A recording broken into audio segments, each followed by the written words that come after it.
देखिए, शांत प्रकाश जाटव जी, लगातार आरोप प्रत्यारोप का दौर जारी है हिमाचल प्रदेश में और एक बार फिर से सुखविंदर सिंह सुक्खू वही बात कह रहे हैं कि मुद्दा बना देती है बीजेपी, जिस तरह से जवाब देते हैं जब विक्रमादित्य सिंह, तो उसको लेकर आप क्या कहेंगे? देखिए, जिस तरह से आरोप प्रत्यारोप का दोनों तरफ से जो है लगाए जा रहे हैं एक दूसरे पर, और मुद्दा जो है दोनों तरफ से बनाया जा रहा है, लेकिन कंगना रनौत लगातार ये बात कहती रही है कि उनको जिस तरह से कहा जाता है कि वो मुंबई चली जाएंगी, चुनाव लड़ेंगी और नेता की जरूरत है राज्य को, अभी नेता की नहीं। इस तरह की बातें कांग्रेस द्वारा लगातार कही जा रही हैं। देखिए, हिमाचल प्रदेश चुनाव जो है सबके ध्यान आकर्षण का केंद्र बना हुआ है और उसके पीछे कारण ये है कि इनके प्रत्याशियों का देर से चुनाव के लिए घोषित किया जाना, और सबसे बड़ी बात वहाँ के जो प्रदेश अध्यक्षा जो है प्रतिभा सिंह जी, उनके द्वारा सरकार और कांग्रेस की कारगुजारियों उसके साथ में तालमेल ना होना, उनका साफ ये कहना कि सरकार ने काम नहीं किए, जमीन पर कोई काम नहीं है, कार्यकर्ता हमारे पास में नहीं है, तो हम चुनाव में जाए तो जाए कैसे। ये है मुख्य बात। आपका जो प्रदेश का जो अध्यक्ष है उसके द्वारा जो बात कही गई है ये सबसे महत्वपूर्ण है। बाकी की बातें इधर उधर की हैं, किसने क्या कहा क्या नहीं कहा, चुनावों में चलता है, मगर मूल बात यह है कि आप जिसके नेतृत्व में चुनाव लड़ रहे हैं उस नेतृत्व का करने वाला जो है वो स्वयं इस चीज पर संतुष्ट नहीं है कि हमने कुछ काम किया। उन्होंने स्पष्ट कहा कि जो है हमारी सरकार ने कोई काम नहीं किया है और ना ही कांग्रेस का जो संगठन है वो धरातल पर कहीं भी नजर आ रहा है। तो बेसिकली जो है इस पर इनको चर्चा करनी चाहिए। इन्होंने क्या काम किए हैं उस पर चर्चा करनी चाहिए, मगर आप कर किस बात पर चर्चा रहे हैं कि उसने ऐसा कह दिया इसलिए मैंने उसको वैसा कह दिया, वो वहां पर नहीं रहेंगी, वहां बॉम्बे चली जाएंगी। ये तो बहुत बात की बात है ना। अभी तो वर्तमान में तो आप ये देखो, आप एक बार बताओ, राहुल गांधी जी वायनाड कितनी बार गए चुनाव जीतने के बाद? वायनाड की जनता इस कारण से उनको वहां से भगा देने वाली है। अमेठी में कितने समय रहे? इतने तीन लगातार 3 टेन्योर जो है राहुल गांधी जी अमेठी से चुनाव जीते, मगर वहां की जनता जो है वो उनसे त्रस्त हो गई। तो बेसिकली आप लोग करना क्या चाह रहे हैं, बोल क्या रहे हैं, ये सब चीजें जो है एक महत्वपूर्ण बिंदु है। मैं समझता हूँ कि इनको क्या काम करने हैं हमने, क्योंकि जो इन्होंने काम किए वो तो इन्होंने पूरे किए नहीं। 1 लाख नौकरियां देने की बात कही, वो इन्होंने दी नहीं। अभी पीछे की जो बैकलॉग का कुछ इशू जो है वो कोर्ट में पड़ा था, वो क्लियर अब हो गया, तो उसका श्रेय खुद ले रहे हैं कि वो नौकरियां हमने लगवाई। ऐसे थोड़ी चलेगा। आप कुछ नया इनोवेट करें, क्रिएट करें, जिस चीज के लिए आपने घोषणा की थी उसको पूरा करें। 1500 रुपए महिलाओं को आपने पेंशन नहीं दी, उसके लिए बात करें। आपने अभी तक पीडब्ल्यूडी का पैसा नहीं दिया, उसकी बात करें। उसके कंट्रैक्टर्स आज भी जो है ना परेशान है बगैर पैसे। जिस तरह से 2 चरणों में मतदान हुए हैं उससे साफ नजर आ रहा है कि 400 का नारा जो बीजेपी दे रही है वो धराशायी हो चुका है। उसकी आप चिंता क्यों कर रहे हो? नारा धराशायी हो गया नहीं हुआ, वो उसकी चिंता हम कर लेंगे, हमारे कार्यकर्ता कर लेंगे। आप अपनी बात बताएं कि आपने 400 से ज्यादा की बात कही। आप अपने प्रत्याशी को लड़ाने की बात करें। आपके प्रत्याशी जो है वो लड़ने के लिए तैयार नहीं है। आप भाजपा के ऊपर जो है ना भाजपा पर कह करके अपनी बात की इतिश्री कर देते हैं। चलिए ठीक है, संजीत जी से जवाब ले लेते हैं। काम करें। देखिए, जो इन्होंने बातें कही वो ठीक है, हर एक पार्टी के वक्ताओं को भी रखनी चाहिए इसी प्रकार से, मगर इन्होंने ये नहीं कहा कि हम क्या करेंगे। मैंने कहा ना, ये लोकसभा चुनाव है श्याम प्रकाश जाटव जी, लोकसभा का चुनाव है। कृपया बता दीजिए कि पिछले 10 वर्षों में आपने क्या किया। आप ये बताना चाहते हैं कि हिमाचल के 15 महीने की सरकार के ऊपर ये चुनाव हो रहा है, तो सुन लीजिए, मोदी जी भूल कर रहे हैं और आपके स्थानीय स्तर के लीडर तो भूल कर रही है। आपकी मजबूरी है कि इस 10 वर्षों में आपने कुछ किया ही नहीं है। क्यों? क्योंकि अग्निवीर योजना लेकर के आप आए। देश के उस जवान लोगों को आपने कहा 4 साल के बाद वापस घर चले जाओ। अग्निवीर योजना आपको इस देश की सत्ता से बाहर करने जा रही है। देश के जवान, न सिर्फ जवान, देश के किसान भी बाहर करने जा रहे हैं, क्योंकि 750 किसानों के लिए देश की दहलीज के ऊपर आपने जो कील बिछाए थे वो कील अब चुभने लगा है आपको। और आने वाले वर्षों में मात्र 30 दिन की बचे हैं। आदरणीय मोदी जी का गुजरात के लिए टिकट कटना तय रह गया है। जी बताएं। नहीं, अभी रटा हुआ हो तो और बोल लो। नहीं, रटा हुआ नहीं है, मुझे सुन लीजिए, सुन लीजिए, कुछ नहीं होने वाला, आप सुन लो, आप मेरी बात आने वाला समय जी बता दीजिए। कुछ नहीं होने वाला, कुछ नहीं होने वाला। राहुल गांधी जी की हालत आपको मालूम है वायनाड में क्या है। अमेठी से चुनाव लड़ने की हिम्मत नहीं कर रहे, रायबरेली से चुनाव लड़ने की हिम्मत नहीं कर रहे। वो नानी के घर जाने वाले हैं, ये आप अच्छी तरह जानते हैं। जिस तरीके से आप दूसरे प्रत्याशियों के लिए बोल रहे हैं ना कि भाजपा के अमुक प्रत्याशी जो हैं वो चले गए या चले जाएंगे, ये बात नहीं है। राहुल गांधी जी की तो फितरत यही है, वो तो पार्लियामेंट में तक नहीं बैठते, इसलिए जनता उनको इस बार पार्लियामेंट में बैठाने वाली नहीं है। वो तो पार्लियामेंट से सबसे ज्यादा गायब रहने वाले सांसदों में से रहे हैं। जो पार्लियामेंट में श्याम प्रकाश जाटव जी, आदरणीय राहुल जी जब बोलते हैं ना तो आदरणीय मोदी जी की थुरथुरी गायब हो जाती है और उनको गलत देश के अंदर उनकी सदस्यता। सुन लीजिए, थुरथुरी बहुत अच्छा हिंदी शब्द है, जरा इसका शब्दार्थ खोजिएगा जरा जाकर के। थुरथुरी का मतलब होता है कपकपी लगना, और कपकपी लग जाती है उस ठंडी में जब एसी में बैठते तब भी गर्मी लगने लगती है उनको। और स्थिति ये होती है कि गलत केसों में उनको उनकी संस्था समाप्त करनी पड़ती है। जानते हैं क्यों परेशानी? पसीना। संजीव जी बोल लेने दीजिए ना श्याम प्रकाश जी को, बोलने के लिए कुछ उत्तर दे देने दीजिए उनको। देखिए, जो हालत आपकी है, बेचैनी जो आपकी है, वो सीधा सीधा आपकी हार हो रही है, बहुत बुरी तरीके से वो दर्शा रही है। आप बहुत बेचैन है, बहुत परेशान है, आप नहीं बर्दाश्त कर पा रहे जो इस वक्त में कांग्रेस का देश भर में माहौल है। आपको मुश्किल से, मतलब मुझे नहीं लगता कि 2 सीटें हम लोगों की भी कहा जाता है कि हमें 2 सीटें मिली थी। इस बार आपकी पूरे देश में ही खाता खुलने वाला, मुझे तो उसका भी शक लग रहा है, क्योंकि जिस तरीके के आप लोगों के काम करने की शैली है, आपके बड़े नेताओं के काम करने की शैली है, वो साफ दिखाई दे रही है। क्योंकि आपके पास कोई विजन नहीं है, आप देश की जनता को बांटने का कोशिश कर रहे हैं। हर बैठक में राहुल जी जाति पूछते हैं, पत्रकारों से जाति पूछते हैं, वो उसके भाई तुम कौन सी जाति के हो, ये जाति पूछ कर के बात करते हैं। सबसे ज्यादा जातिवादी नेता जो है आपके राहुल गांधी है और कांग्रेस सरकार है, क्योंकि इन्होंने जाति की राजनीति की। इन्होंने सिर्फ जो है जाति और धर्म के नाम पर लोगों को बांटने की राजनीति की है। आएंगे संजीव जी। आप आरक्षण की बात, जिस तरीके से आप आरक्षण की बात कर रहे हैं, आरक्षण देखो, आपने 27% आरक्षण तेलंगाना, इसमें कर्नाटक में ओबीसी का आरक्षण जो है उसको किस तरीके से धर्म के आधार पर बांट दिया, जबकि ओबीसी कैटेगरी में मुस्लिम समाज को पहले से ही आरक्षण मिलता है, मगर उसमें से आपने उस 27% आरक्षण में से मुसलमानों के लिए अलग से आरक्षण का प्रावधान कर दिया। ये धर्म की राजनीति कर रहे हैं आप, एक धर्म विशेष को खुश करने की राजनीति कर रहे हैं। जवाब ले लेते हैं हो रहा है वो बेचारा वो मुस्लिम जो है वो तो ये सोच रहा है कि हमारे लिए कोई बेनिफिट हो गया, मगर वो 27% में नहीं कटा है, उसमें भी वो भागीदार था। तो आपको देना कुछ नहीं है, केवल लोगों को भिड़ाना है, लड़ाना है, आपका कोई विजन नहीं है। प्रकाश कृतिका जी जवाब दे दूं? कृतिका जी बोलिए, जवाब दीजिए।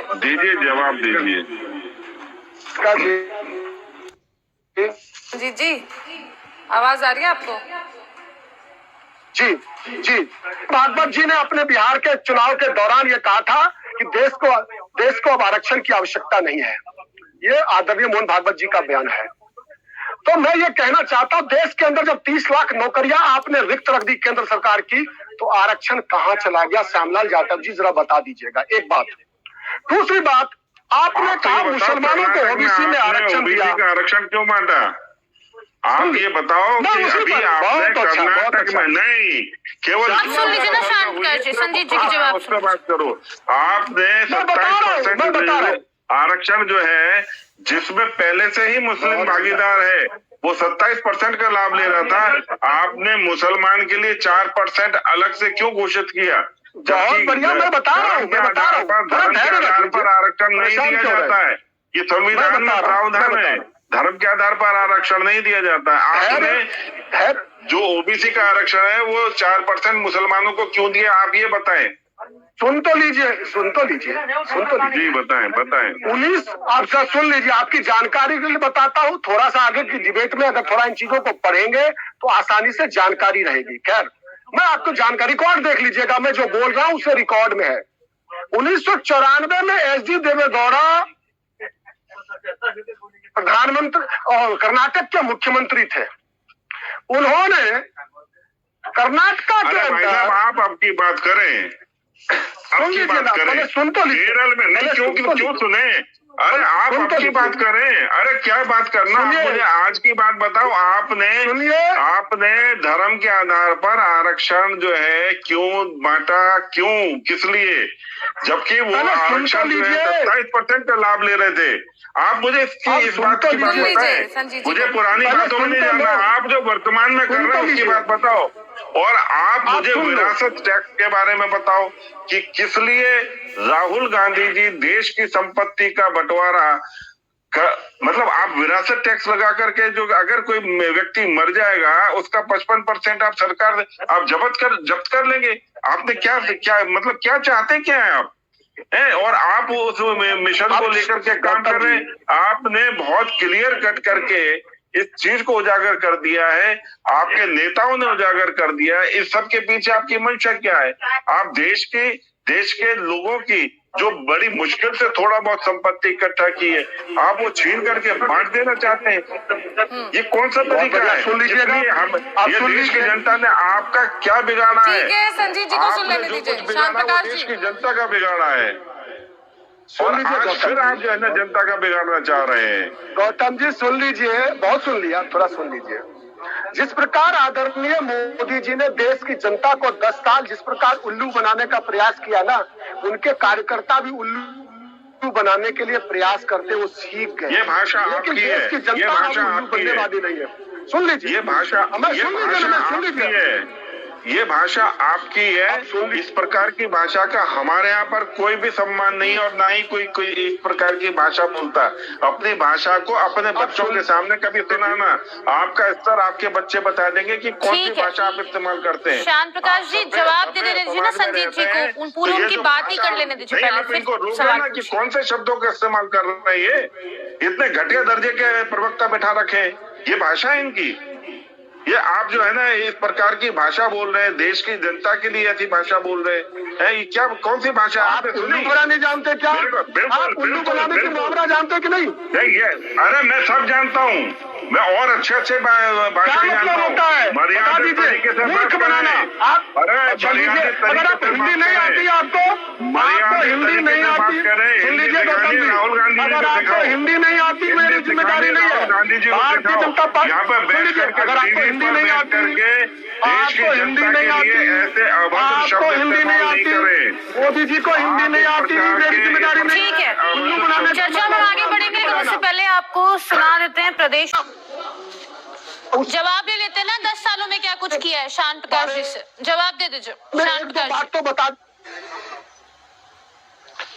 देखिए, ये अल्पसंख्यक की बात कहते हैं कि हमने कहीं पर भी जो इनका जो मैनिफेस्टो है उसमें कहीं मुसलमान का नाम नहीं लिया। ये कांग्रेस जो है बेसिकली अल्पसंख्यक जहाँ बोलती है वहाँ मुसलमान ही होता है, क्योंकि कांग्रेस सीए का विरोध करती है और सीए जो है उसमें मुसलमान को तो टच भी नहीं किया जा रहा। वहां पर केवल जो लाभ मिलने वाला है वो सिख, पारसी, जैन, बौद्ध, हिंदू जो पाकिस्तान से भारत आए उनको मिलने वाला है। ये सभी कैटेगरी में क्या किया है वो अल्पसंख्यक है। अरे सुनो, जो हमने काम किया है ना उसका तो जनता को पता है, वो जनता उसके आधार पर हमें वोट देने वाली है। मैं तुम्हारा आप बता दीजिए ना, जनता पता नहीं है, जनता नहीं जानती है। मोदी जी भी बताना नहीं चाहते, मोदी जी भी बताना नहीं चाहते, मोदी जी बताना नहीं चाहते हैं, आप भी बता दीजिए। विरोध किया, सुन लीजिए ना संजीत जी, आप बोल रहे थे तो शांत प्रकाश जी भी आपको सुन रहे थे, सुन लीजिए ना। आप जो है इतने बेचैन इसलिए हो क्योंकि आपके पत्ते खुल रहे हैं। आप सीए का विरोध इसलिए करते हो काम क्योंकि क्या क्या बता दीजिए श्यामलाल जाटव जी, काम क्या क्या बता दीजिए। सुनिए, ये हिंदू आपके जब मुस्लिम रखने से बात नहीं बनेगी, देश उसके ऊपर चुनाव नहीं देने वाला आपको वोट नहीं मिलने वाला इसके ऊपर हिंदू मुस्लिम से। लोगों को रोटी चाहिए, लोगों को रोजगार चाहिए, लोगों को एक एक करके बोलिए संजीत जी, आएंगे आपके पास। पहले आप ही के सवालों का जवाब दीजिए। पाकिस्तान से आए सिख, पारसी, जैन वो अल्पसंख्यक है या नहीं? वो आ गए ना आप अपनी जगह पे। ठीक है संजीत जी, वक्त कम है ना, सुन लेने दीजिए शांत। आप यही बोलेंगे, इसके ऊपर आपको कोई जानकारी है ही नहीं श्यामलाल जाटव जी, इसके ऊपर आपको कोई जानकारी है ही नहीं हिंदू मुस्लिम के अलावा। हिंदू मुस्लिम के अलावा आपको जानकारी कुछ नहीं है श्यामलाल जाटव जी। रोजगार के बारे में बताइए ना कि 30 लाख नौकरी आपने क्यों नहीं दिया 10 साल के दौरान। मोदी जी से जरा पूछ के जाइए और बताइए 30 लाख नौकरी क्यों नहीं दी। फंसे तो छटपटाना शुरू, ये है बताइए ना 30 लाख नौकरी क्यों नहीं दिया, 30 लाख नौकरी क्यों नहीं दी। आपने किसानों के ऊपर गोलियां क्यों चलाई, आपने एमएसपी की गारंटी क्यों नहीं दी। ठीक है, आपके सवालों का जवाब ही तो ले रहे हैं ना, आपके सवालों का जवाब ही ले रहे हैं संजीत जी, उनसे उनको बोल लेने दीजिए, समझ में कैसे आएगा फिर। ऊपर गोली चलाने बोलिए वाले शांत प्रकाश के साथ में गठबंधन आप करें। सर, हिंदू मुस्लिम से काम नहीं चलने वाला, देश को रोटी चाहिए, रोटी। और भाग रहे, हिंदू मुस्लिम से काम नहीं चलने वाला, देश को रोटी चाहिए, बहुत बुरा हाल है, देश को रोटी बहुत बुरा हाल है। कांग्रेस चाहिए, बहुत छटपटा रही है, रोजगार चाहिए। चलिए ठीक है, चर्चा में हम आगे बढ़ेंगे, उससे पहले सुन लेते हैं डॉक्टर कल्पना सैनी को, राज्यसभा सांसद हैं बीजेपी की, तो आपको सुनाते हैं क्या कुछ कह रही है। जिस तरह से बार बार बीजेपी यही कह रही है कि आप लोग मुद्दों पर बात नहीं कर रहे हैं जिन पर बात करनी चाहिए, आप लोग बेरोजगारी पर बात नहीं कर रहे हैं, आप लोग महंगाई पर बात नहीं कर रहे हैं, आप मुस्लिम आरक्षण पर बात कर रहे हैं, आप संपत्ति सर्वे पर बात कर रहे हैं, मंगलसूत्र का मुद्दा उठाया गया बीजेपी द्वारा, इसको लेकर लगातार कांग्रेस हमला कर रही है और एक बार फिर से नरेश चौहान ने वही बात कही है। देखिए, मैंने आपको बताया ना, देखिए मैंने आपको बताया कि भारतीय जनता पार्टी, मोदी सरकार देश के तमाम हर एक वर्ग के लिए, मतलब किसी की भी जाति या धर्म देख करके नहीं, सारी सुविधाएं जो हैं सबके लिए बराबर मिलती है। बात करिए, फैक्ट क्या किया ये बताइए श्यामलाल जी। संजीत जी, आप भाषण देते हैं, मोदी जी का भाषण, आप लोगों का भाषण दीजिए, उसके बाद कब तक चलेगा। शांत प्रकाश जी, मेरे को तो इनसे ये बता दें कि ये सीए का विरोध क्यों कर रहे हैं। पहले इस सवाल का जवाब दे दीजिए। अल्पसंख्यक की बात करते हैं और सीए का विरोध क्यों कर रहे हैं ये बताएं। नहीं, आपको जो सवाल पूछा उसका जवाब दे दीजिए, उसके बाद सीए पर सवाल पूछेगा आप संजीत जी से। हुआ है, आप उसको खत्म कर देने की बात कह रहे हैं ना, आखिर क्यों सीए को खत्म करना चाहते हैं? आप कौन से अल्पसंख्यकों का हित करना चाहते हैं? क्या ये लोग नहीं है वो हित, वो अल्पसंख्यक नहीं है? अरे वो अल्पसंख्यक नहीं है, या आपको सुनने में हर एक चीज जो है वो परेशानी होती है? जो भी योजनाएं हैं वो सबको बराबर बट रही हैं, आपको ये सुनना अच्छा गवारा नहीं हो रहा है। जो योजनाएं जो हैं, जिस तरीके के बिल पारित किए गए वो आपको परेशान करते हैं। राम मंदिर का आपने विरोध किया, राम काल्पनिक थे और सदन में जो है आपने वकील जो है वो हमारे साथ इस चर्चा में जुड़ने के लिए। तो आपको बता दें कि हिमाचल प्रदेश की सियासत में घमासान लगातार जारी है। आखिरकार